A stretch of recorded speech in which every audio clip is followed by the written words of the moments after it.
15 para as 11 da manhã. Agora é hora de mais liberdade de opinião.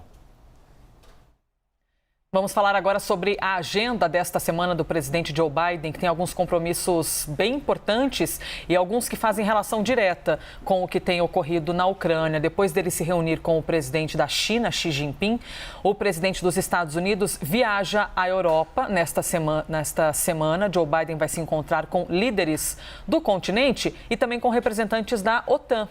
O tema dos encontros será, claro, a guerra da Ucrânia. Apesar dessas pressões e especulações, a Casa Branca já confirmou que Joe Biden não irá visitar a Ucrânia durante essa viagem e ressaltou também que os Estados Unidos não vão enviar soldados norte-americanos para ajudar a Ucrânia no conflito. O presidente Biden tem sofrido muitas críticas, principalmente internas, sobre a atuação americana nesta guerra. Biden é acusado de não ser firme o suficiente com o presidente russo, Vladimir Putin. Vamos então às opiniões. O que dá para dizer sobre o papel dos Estados Unidos neste conflito até agora? Os Estados Unidos estão fazendo o que podem ou seria preciso fazer mais, Bruno Salles? Olha, Elisa, é difícil responder essa pergunta, né? Mas aqui o que a gente pode ver é um perfil do presidente Joe Biden. Lembrar que o Joe Biden ele não apareceu agora na política, né? Talvez no resto do mundo a gente tenha conhecido ele mais no ano passado, mas quem acompanha bem a política internacional vai se lembrar e vai saber que Joe Biden foi uma figura central no governo do presidente Barack Obama, né? Ele era vice-presidente, mas ele não era o vice decorativo, para usar uma expressão nossa. Ele era alguém que atuava firmemente na articulação e principalmente na política internacional. Visitou várias vezes o Brasil, tinha bastante articulação aqui com o Brasil e é uma pessoa bastante experimentada e bastante conhecedora da situação, principalmente da situação russa.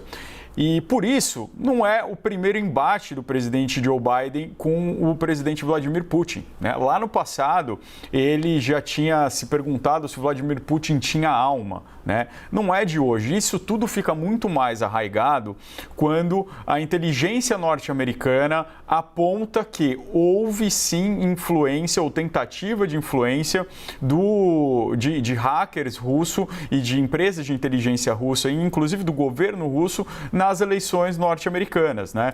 Tanto lá em 2018, em 2017, na verdade, na eleição do presidente Donald Trump, como agora. E se a gente lembrar, a gente vê que o Donald Trump tinha uma relação muito boa com Vladimir Putin, né? São perfis completamente diferentes, os republicanos e os democratas. Os democratas são muito mais bélicos, tem muito mais essa questão de policiamento do mundo, e os republicanos, principalmente essa ala do Joe Biden, tem essa questão de olhar mais para dentro, mais interna, e o mundo que se exploda, e na verdade se explodiu mesmo. O primeiro ato que o Joe Biden faz, importante em política internacional, é retirar as tropas do Afeganistão. Essas tropas que estavam lá desde o 11 de setembro, né, desde a invasão ao Afeganistão, uma operação que foi considerada um fracasso de todos os governos, não é só do Biden, não é só de republicano, não é só de democrata. A gente termina essa invasão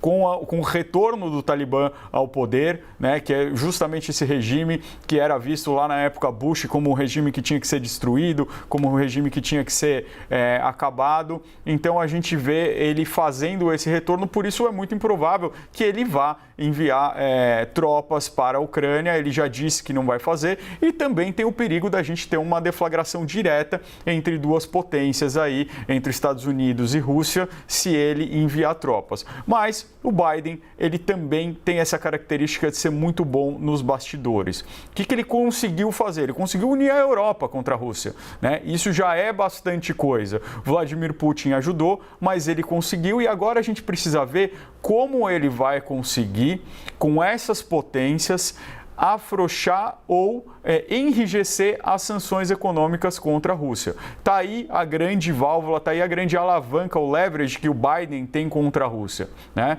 Então é isso que a gente vai ter que esperar para ver. Quem ganhar vai ser o grande sucesso. por enquanto, né, se é mais ou menos, isso acaba sendo ficando no ponto narrativo. Quem vai ganhar essa guerra é o que a gente vai ver daqui para frente. Obrigada, Bruno Salles.